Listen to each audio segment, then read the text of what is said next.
Welcome back here to Play-by-Play. Hope everybody's enjoying their afternoon. About ready to get into some trouble here. We go to the phone lines. We got Damien St.Pierre on the line. D, what's good, man? How we doing? Man, I'm struggling right now. First off, I'm trying to watch the Masters, and there's 15 different apps you got to download. Thank you. We did last segment, and Damien, I swear to you, literally, Brian could tell you this is a true story. That was what was bugging me yesterday. Is I don't know how the hell to watch the Masters, and exactly what you just said. There's a Masters app. It's on ESPN. I don't know how the hell to watch the Masters. Look, I'm downloading 15 different apps. I had to go through Walmart Plus. I think I have a delivery on order or something. I feel like if you ever went out and eat with Coach Callais and enjoyed the day and went out eat at a really good restaurant that may be a little bit too dimly lit, and he has to take out his glasses and figure out how to read the menu, that's what I feel like right now, just staring at my phone trying to figure out. Well, we have that experience in this studio every single day, so we understand exactly how you feel, brother. They on right now? He does have them on right now. Yeah, he does. Let me ask you this, man. You mentioned it. Do you root for anybody in particular? I know that when it comes major time, you watch a little golf. I'm a Bryson DeChambeau mark. Do you root for anybody? I'm under the same banner as that.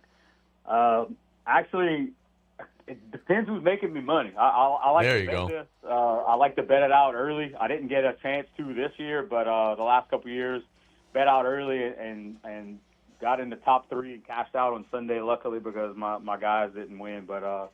Yeah, I'm a DeChambeau guy. He's take it as you want, but he's my kind of guy. He's a good character guy for me. Yeah, there you go. Let's talk about some AAU stuff for a second, bud. You guys have wrapped up the biddy season. We had the coaches for the U10 national champs here on Wednesday for Inside Tarpon Athletics. We turned the page now from a successful biddy year to now what is hopefully going to be a very successful AAU season. I want to say just about all of the teams are made, maybe another tryout or two here or there. But it looks like Flash is going to have more teams than ever before, brother. Yeah, look, we rolling right now. We did our I thought it was going to be our last tryout last night with the 3rd grade boys, but looks like Coach Jacob Gyro is going to step up and take some 7th grade boys as well. We're going to announce that tryout later today. Our JV 10th grade team played last week in a big Lamarck International tournament on the North Shore. They came out second in a group that had 10 teams. And, of course, lost to a team out of Houma. That Tri-Parish talent rings true once again on the boys and the girls side. I believe they're playing again this weekend. I know Coach Jacobs taking his 9th grade team that he's responsible for right now to play Saturday in Baton Rouge. My 8th grade girls were scheduled to play this weekend. We kind of got the rug pulled out from under us on that, but we're going to regroup and try again next weekend. I should have a schedule laid out for them coming up. I can tell you a group I'm really excited about is our 6th grade girls. We got some girls on that team that I've got the opportunity to coach for the last couple of years. We got some girls that have played against us this year for All-Star season out of the Central Lafourche area.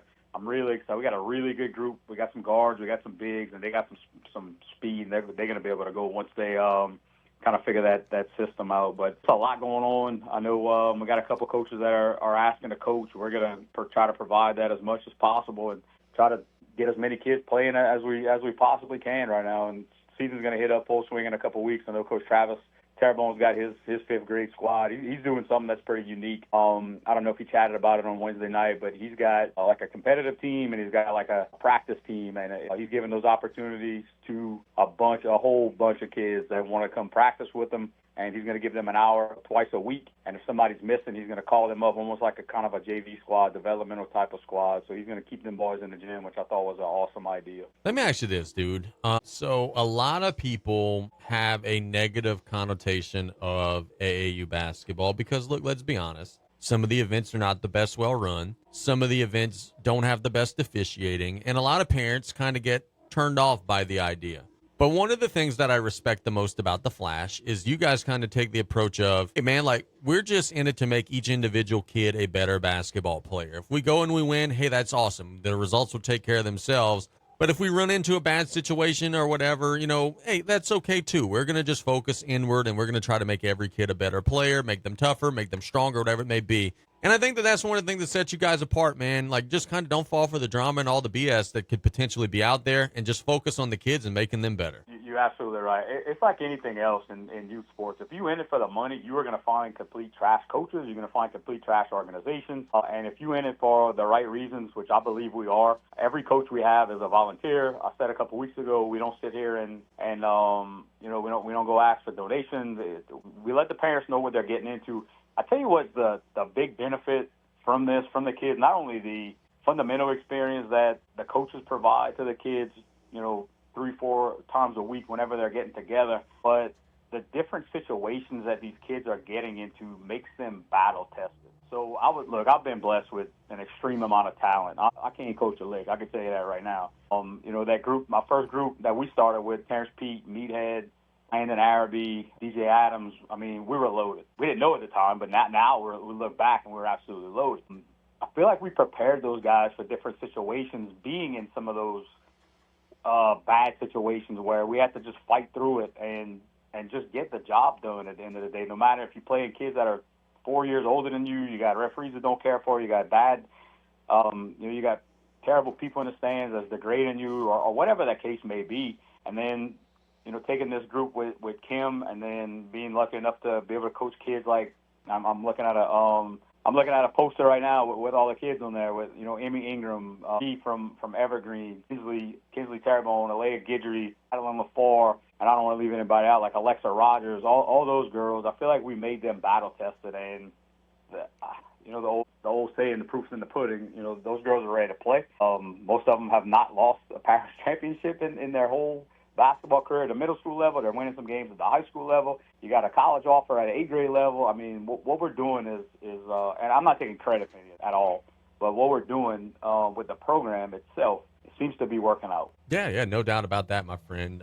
Look, let's talk a little bit about, what's next. Like, when are you guys going to start competing? Like, is anybody playing this weekend? Like, what's on the horizon? Now most of the teams are kind of set. So, like I said, last week, Coach Joby took his team, and they came out second in that Lamarck tournament. I believe he's playing this weekend. Look, when coaches start, I'm not a micromanager director by any stretch of the imagination. You need support, I got you. If you don't, you got it. Go ahead. Coach Jacobs going to a one-day tournament in Baton Rouge, which is where our girls were supposed to be this weekend as well, but they canceled the girls' side and went ahead with the boys' side. So on the girls' side, we're going to kind of stick together. So the way travel ball works, there's certain circuits that are top level, there's certain circuits that are mid-level, and then you're going to pretty much get what you pay for during the week. And we've been experienced enough to be able to know what tournaments to go to and what tournaments to avoid. So the LGR circuit with Chris Goff, we play in a good bit. There's an OG Sports circuit out of Houston that has, I think, 6 different tournaments. They're actually doing a free tournament this weekend, which is probably what I should have jumped into, but it's in Lake Charles. I didn't want to make that trip this weekend. They do some really good stuff. They're new, but they do some really good stuff. And then Brad Boyd hosts a couple tournaments throughout the year in Lafayette. That's some things that we go to. There's a lot of circuits, like Nike has their circuit where the big dogs play, and Puma has their circuit where the big dogs play. So that's kind of what they do, just on a smaller level. So we stick to some organizations. YBOA is another one I know Coach Joby really likes. They run some really good stuff. That's Jason White on the North Shore. They got a lot of folks. Charles Tracy involved in there. Errol Golf's involved in that organization as well. We've got a lot of top tier folks that are involved in some of these organizations. That's the ones we tend to stick. There you go. Let's talk about this for a second. Shifting gears and chatting about the New Orleans Pelicans real quick. Brian and I talked about this yesterday. Mike Malone was fired from the Denver Nuggets, and I think Mike Malone's a really good coach. I think the Nuggets made a big mistake. It sounds like the reason why he was let go, he was catering to Russell Westbrook a little bit and kind of caused a rift in the building and whatever it may be, and, he lost the locker room. Mike Malone has ties to the New Orleans Pelicans, and I saw an ESPN analyst yesterday say on TV basically this, that, hey, yeah, Mike Malone would fit New Orleans. Yeah, sure he would. But as long as Zion Williamson's there, they can't get anybody who would actually, hold anyone accountable, which is the reason why Stan Van Gundy was let go after one season. Damien, what are we doing, dude? We have a situation where you're not winning, you're not even competitive, and you now are being told by your star player you can't even try to make it better because if you hire anybody who actually wants to coach, the big boy is going to gain 50 pounds. It's going to be 350 pounds again. Like, what are we doing? Why are we keeping this guy around? There's no reason to. We've been talking about this the last couple of years. It's time to blow that up.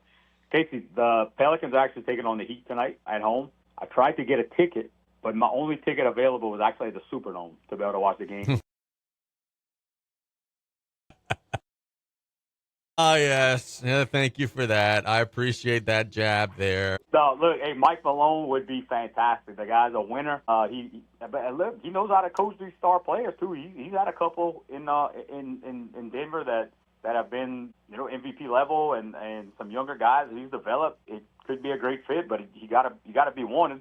You got a coach that probably babies everybody right now, and you're looking at a 21-59 overall record, and that's what that's going to get you. Shifting to the other amazing professional sports franchise in the city, Cam Jordan went on the NFL Network this week and said that he thinks the Saints have a top 2 team in the NFL. And when he was kind of trolled about it on social media, he clarified today. He subtweeted some of the trolls' comments and said, hey, when we're healthy, we're top tier. We're going to win our division, the NFC Championship game, and be in the Super Bowl, and we're going to be in the top 2. Damien, I said this yesterday. I'll say the same to you now. I've never done an illegal narcotic, but if it makes you think and feel those types of things, I might have to go and visit the neighborhood store because, dude, what the hell is he talking about? Top 2 team in the NFL? What? And look, when you get a little bit older, like he is right now, your mind starts to slip a little bit, and that may be where he's living right now. There's no way, unless he knows some moves that are going to make this team into a completely different roster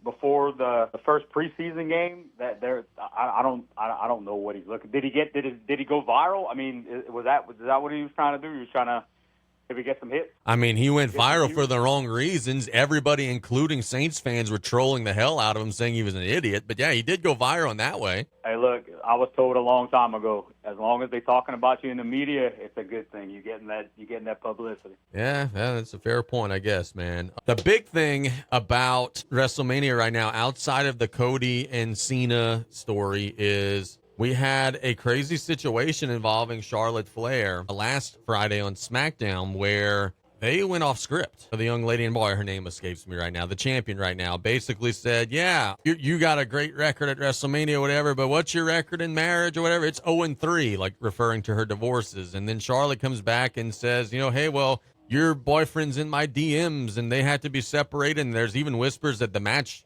might not even happen because there's, concerns about what's going to happen when they're actually in the ring. Sounds like and using a Bruce Pritchard phrase, sound like we worked ourselves into a shoot here with this Charlotte Flair stuff. And the young lady, of course, man, where's the name? I'm losing. Tiffany Stratton and Charlotte Flair. Stratton. Yeah, so, man, look, we worked ourselves into a shoot here, did we not? Man, I've been listening to Conrad Thompson and JBL. It's not the same without Bruce. It's just totally different. I'm not buying into that. So I did see that. I saw that they came out with, that they cut that segment out, or that portion of that segment out of the rebroadcast, and they're not posting that. Man, Triple H does a tremendous job of towing that line between fake and reality. And I think that's just something that he's just toying with, that he's got people like us talking about it and worried about that something may happen. And it just gets more folks to tune in. I thought it was an awesome segment. I mean, stuff does happen. Personal lives do come into things like this, and I just thought that was an opportunity. They have to toe that line of reality where they could draw in some more fans because, again, go viral. You knew that clip. You knew that phrase and that whole 30-second clip was going to go viral, even at the end where she just kind of left the ring and Charlotte just started kind of mouthing off randomly. I just think that's all part of the storyline just to get more folks to watch. Tell you what, it's such a shame that Chad Gable gets left off the WrestleMania card, but this El Grande Americano is going to be on the card. I mean, that's terrible, is it not? I saw a highlight of him loading his mask, and I was like, this is fantastic. This is fantastic. I love what they're doing with him. I still think they have really big plans for Chad Gable in the long run. I just think he's going to end up – I'm glad they got out of Chad Gable as that comedian gimmick, and they gave him something else to be able to use his skill level at that comedic portion of his career to be able to do something, because it's valuable and it's funny and it's entertaining. But they're still going to make Chad Gable that kind of serious character that I think is going to be able to have I'm holding on to him having some type of top-tier main event run. I really like what they're doing with him. Why did we not lead off with this? This is my fault. This is 100% my bad. Since we last spoke, Duke completely gagged away a chance to win the national championship. That should have been A1, the first question asked. Man, Duke was watching from a football stadium in the national championship game. They were not there. They were out. They were giving away a double-digit lead against Houston. They gagged it away, brother. So watching that game, I was sitting in my man cave, messing with some podcast equipment, and just kind of looking and saw it was like a 14-point deficit. I'm like, man, Houston's really good, but I just think that they met their match offensively. And then as soon as that happened, I don't know if the Monstars got into Cooper Flagg and John Shire and they just went absolutely cold. I could tell you a big point. Like, look, I'm a Duke hater from day one. I could tell you a big point. I believe it was when Houston was pressing them late. They had to use their last timeout, and the players go talk to John Shire, and he just tells the players, "Hey, you have to get open." Well, yeah, coach, we got that part. Let's maybe draw something up that we can get something free, and we don't turn the ball over to give up a 14-point lead. That was beautiful. Cooper Flagg missing that fadeaway jump shot at the end was beautiful to watch. Houston and missing those free throws with Proctor missing that front end of the 1-and-1, and Houston coming down getting that glorious foul on Cooper Flagg that was 100% a foul in the box out. You got to call the fundamental plays, man. Nick Houston coming out and converting. If you look at that clip where Proctor got that last shot off for Duke, they did not start the clock when that initial tip happened. I've watched that 15 times now. If that shot would have went in, that would have been complete chaos because they would have had to review that and they would have been probably waved off. Be honest. When that last second heave-ho went up in the air, I know you are very similar to me in terms of how we root and watch games. Your first thought was nothing but the bottom, right? Oh, my heart was in the bottom of my throat at that point. That was going in. Our buddy Nick Hebert just texted me, or texted our group. He said the same thing. He's like, there was no doubt that shot was going in. That would have been such a Duke thing to happen. But look, feast of famine. You give yourself an opportunity to do something special at the end and make that shot, or you choke in the biggest choking performance in the history of NCAA tournament basketball. Man, okay, throwing the haymakers towards the Dukies.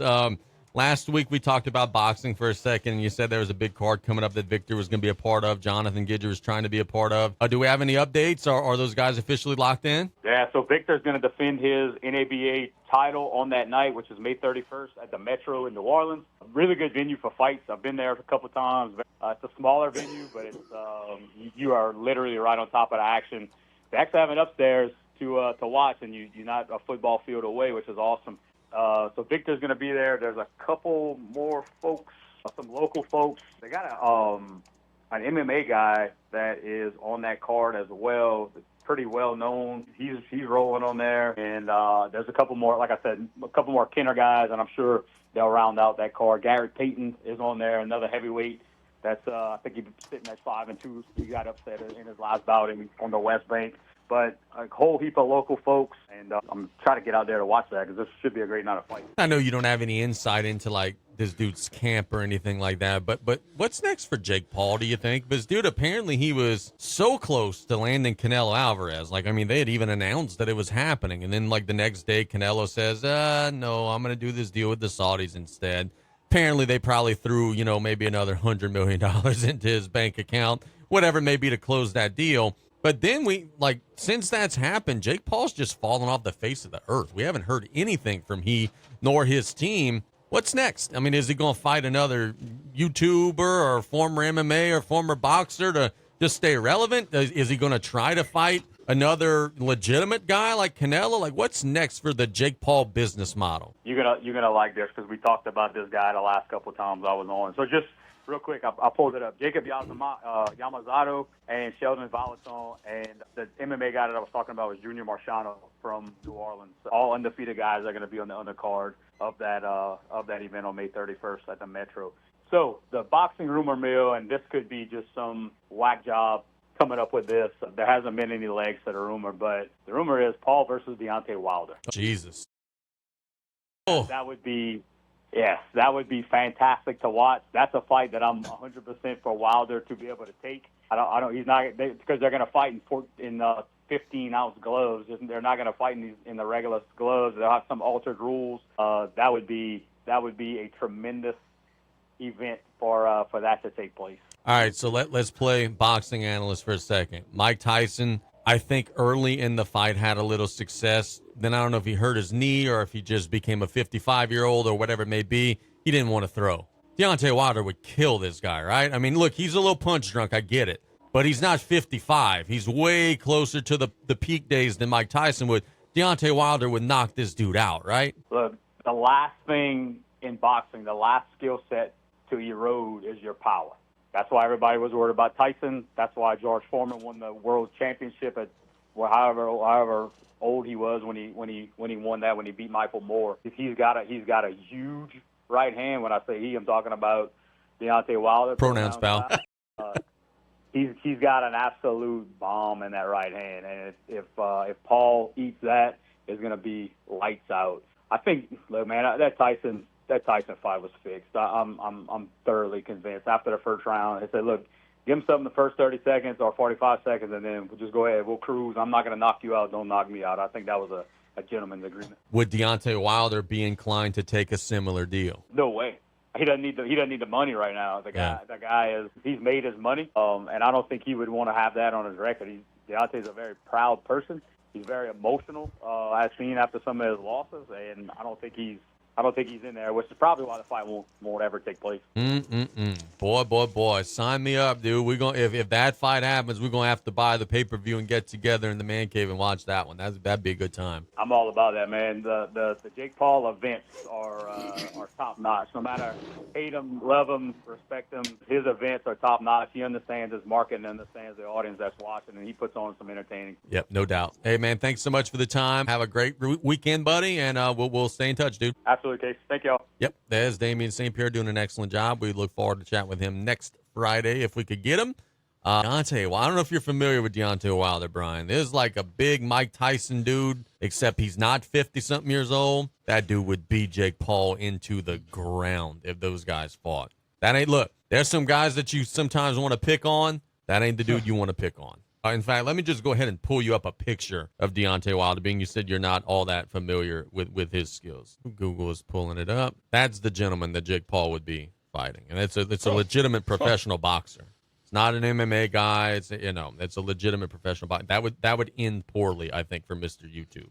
My hope is sign him up for it. Sign him up for it. Since Hey, look, let me ask you this. What's your opinion? Because we talked about this with Damien.